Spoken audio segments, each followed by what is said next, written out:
Ao longo da história, alguns anos ficam mais marcados do que outros. Porque um ano tem mais destaque varia de acordo com a narrativa histórica que se adota e de quanto se valoriza certos acontecimentos.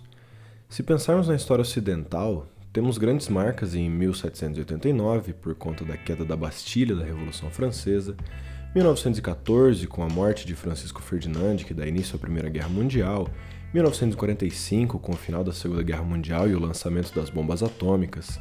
Quando falamos da história do Brasil, a gente pode pensar em 1500, que marca o primeiro contato da invasão portuguesa, 1822, que é quando o Brasil começa seu processo de independência, 1888, quando a escravidão formal acaba, 1964, quando os militares tomam o poder por meio de um golpe, enfim.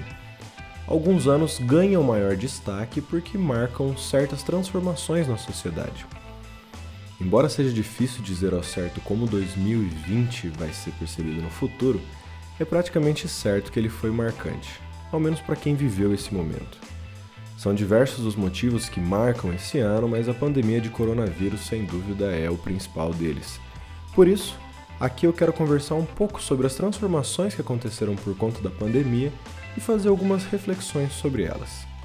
Meu nome é Daniel e bora trocar uma ideia sobre esse tal de 2020. O ser humano, ele é um ser social. Essa é uma das principais características de nossa espécie. Precisamos uns dos outros e nos desenvolvemos por meio dessas relações. Em 2020, a forma como nos relacionamos foi forçadamente alterada. Simples cumprimentos, como abraços e beijos, ficaram perigosos. Um aperto de mão passou a ser o suficiente para colocar uma vida em risco. Por conta disso, tivemos que aprender a conviver afastados uns dos outros, ao menos fisicamente. A tecnologia se tornou a ferramenta principal para manter as relações. Lives, videochamadas e as diversas formas de interação online foram fundamentais, seja para trabalhar, estudar ou para tentar manter a saúde mental minimamente em dia. Ainda veremos os impactos dessas transformações nos próximos anos. Outro ponto que chamou a atenção foi a importância do Estado na gestão da sociedade.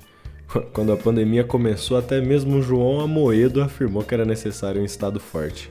Ficou difícil defender aquela ideia de que o Estado é desnecessário e que o mercado é capaz de regular sozinho todo o convívio social.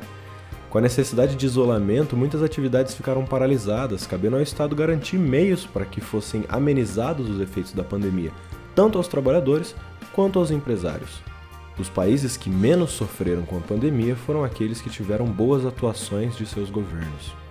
No Brasil, a importância da saúde pública ficou evidente. O SUS foi responsável por atender a maior parte dos casos de Covid. Se dependêssemos apenas do sistema privado, o número de mortes com certeza seria muito maior. Por conta disso, a população brasileira passou a confiar mais no SUS. A ciência também merece destaque. Ela é a forma de conhecimento humano mais eficiente que temos. Longe de ser a dona da verdade, ela funciona justamente porque é pautada em dúvidas, pesquisas e cada vez mais indagações e testes. Para combater a pandemia de forma séria, foi necessário ouvir a ciência. As medidas de segurança defendidas pelos especialistas desde o começo foram essenciais para impedir milhares de mortes. Diversos estudos foram feitos ao longo do ano, desenvolvendo os melhores tratamentos e medidas de precaução possíveis. E claro, as tão sonhadas vacinas não caem do céu. São obras da ciência, desenvolvidas a partir de uma série de estudos e testes. Se terminamos o ano já com vacinação em diversos países, é porque pesquisadores e pesquisadoras dedicaram horas e horas de suas vidas ao trabalho científico. A ciência salva vidas.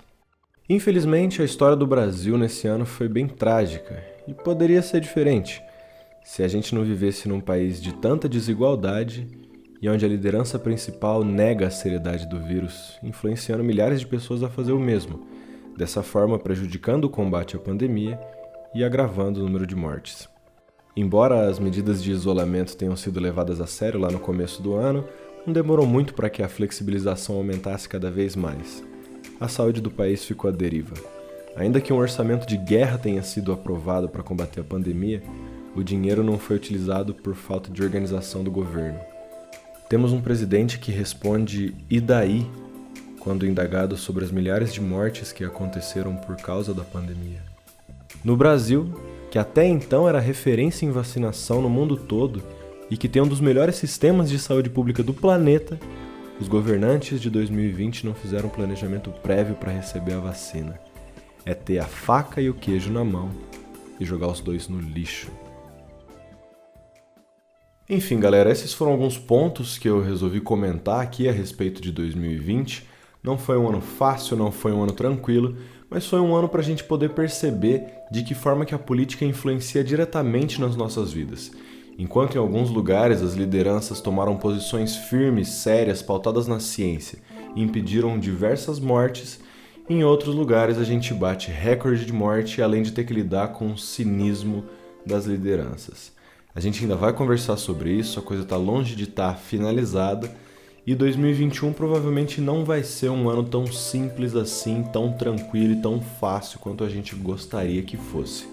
De qualquer forma, eu espero que a gente possa sempre trabalhar e aprender para caminhar rumo a uma sociedade cada vez melhor. Como de costume, eu peço que você avalie o vídeo, compartilhe para a galera se entende que é um vídeo importante e deixa aqui nos comentários como é que foi o seu 2020. Você lidou com ele de maneira tranquila ou foi barra pesada, foi incômodo, foi difícil? Comenta aí pra gente conversar e ver um pouquinho mais como é que foi que cada um lidou com esse ano tão emblemático. Eu deixo aqui o meu muito obrigado a você que me acompanhou esse ano, um obrigado especial aos apoiadores do canal que confiam no meu trabalho ao ponto de me ajudar financeiramente. Se você tem interesse em ajudar também, eu vou deixar o link na descrição e também no final do vídeo, beleza? É isso aí, galera, eu vou ficando por aqui, muito obrigado, um beijo no coração, um aperto de mão sincero e feliz ano novo!